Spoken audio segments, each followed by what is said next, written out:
Hey friends, so last week I talked to you guys about the 3 things that typically come up during a listing appointment, and I wanted you to have this information because if you're thinking about listing, you're probably thinking about these questions too. So if you can get to these videos before you hire a realtor, then you can feel like you have a little bit of knowledge going in and like you're not going to be blindsided.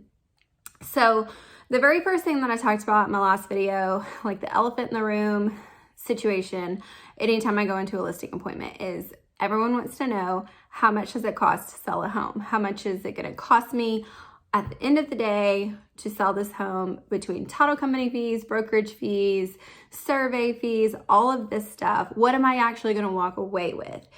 And so I have a breakdown for you guys. And basically, most of your fees are going to be from the title company side as a seller. You're not paying any of the lender fees. That is part of the buyer's closing costs. So our brokerage fees, we're going to go ahead and knock that out and get that out of the way. We only have one fee. It's 6%, and that's the industry standard here. There are certain situations where that can be negotiated, but typically it's really non-negotiable in my book. And I will encourage you most of the time get what you pay for, as with anything. So yes, it can be negotiated, but I would be very careful about doing that, because sometimes, like I stated in the last video, if the listing agent is negotiating their split or their percentage, sometimes they could be knocking off a percentage on the buyer's agent side. So we have to take our 6% and we split that with the buyer's broker. On MLS, it actually shows what each property is paying. And so 99% of your properties are going to pay the industry standard, which is 3%, for a buyer's agent to represent them on that purchase.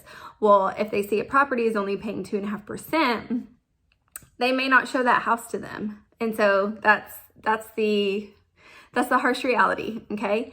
And so if everyone worked with the best interest of their clients at heart, they wouldn't look at that number, but this is the reality that we live in. So just be careful whenever an agent says they're going to discount their rate. I would definitely ask them about making sure the buyer's agent is still going to get their full 3%. Okay, let's go over the title company fees. They have to pay an attorney to prepare all your documents. That's going to be around $150. They have an escrow fee that the buyers and sellers split. So on the seller side, your escrow fee is typically going to be, at almost any title company you close at, around $500 flat fee. Tax prorations, if you're closing on your home before October, when taxes are usually paid out by your escrow funds, you're typically going to have to pay in like a proration of taxes. So let's say you're selling in August, you're going to pay in 8 months worth of taxes to the new buyer. Typically, if it's before October, you're going to pay the buyer however long you stay, from January 1 till whenever you guys close, you're going to pay them that proration of time and taxes, because they're going to be the ones responsible for paying the taxes when they're due. The way you can figure that out is you can go to your county tax assessor site and you can see what you pay in per year, what you're owed per year, or what you owe the county per year. You divide that by 12 and then multiply by however many months you plan on being in the house. Okay, moving on. Recording fees. I usually put $50 here. I think it's usually closer to $30, $33 to record with the county. I put $50 just to be on the safe side. I'd rather round up on these numbers so that no one gets mad at me at closing. A survey fee, if you need a new survey, if you're like a standard, like 1 acre, clean, crisp line lot, then you're gonna probably be somewhere between $500 and $600 for a survey. If you have 27 acres that's like heavily treed and you have like creeks and stuff running through it, you're probably gonna be closer to like $2,500, something like that. So it really just depends, and it's really worth pricing different survey companies. Usually your real estate agent or the title company will do that for you and get you the best price. Tax cert fee, I usually put $150 here. Title policy, this is your title policy that you're paying as the seller to issue a clear title to the buyers.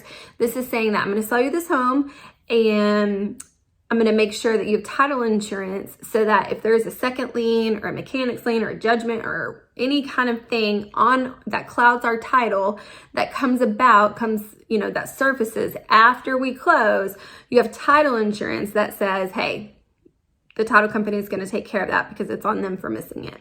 So if someone were to come knock on your door and be like, you owe me $9,000 from like 2018 because I did some work on your house and I filed a lien, title company didn't pick it up, that's when your title insurance kicks in.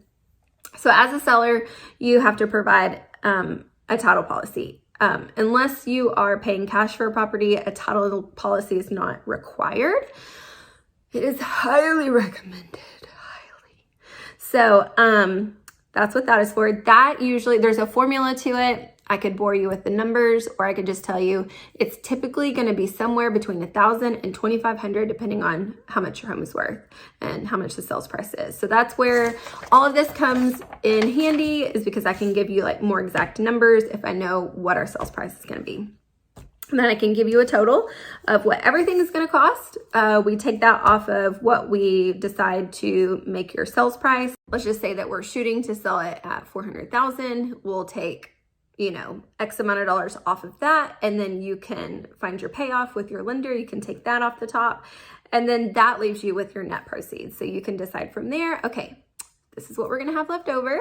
Are we going to be able to put 20% down? Here's what the current interest rates are. Here's what our payments would be if we put X amount down, da, da, da, da. So it really helps you plan for your next chapter of life, and it just gives you a good idea of what you're going to walk away with. So it's handy information to have. I know every seller is concerned about how much is it going to cost to sell my home. If you weren't concerned about it, that would be a concern of mine, because I don't want you just thinking it's all free, because crazy enough, some people have thought that we just work for free. And then we get to the closing table and they're like super shocked that we get paid. So I really like to handle this information up front so that there's no surprises.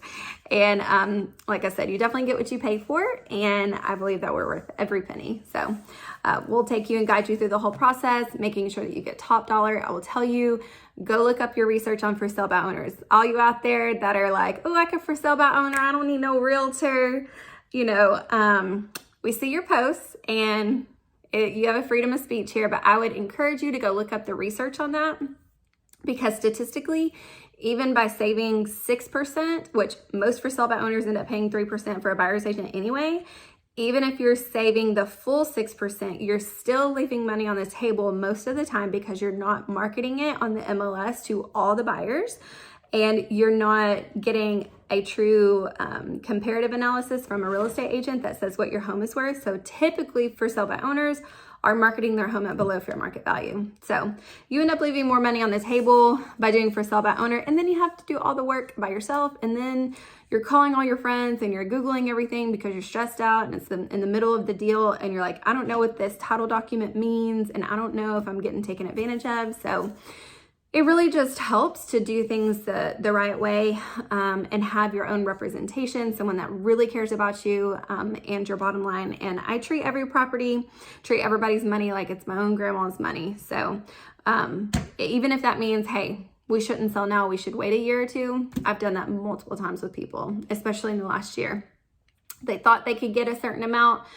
It turns out the buyer demand for that price range for that certain property was not there. We decided, okay, we're going to take it off the market. I'm not ever going to push anyone into reducing just to get a sale done. So it's not how we operate. So we want to build relationships and take care of our people. So I hope that helps someone. Thank you for watching, and I will talk to you next week. Bye. To the new buyer. Well, come on over here, Opal.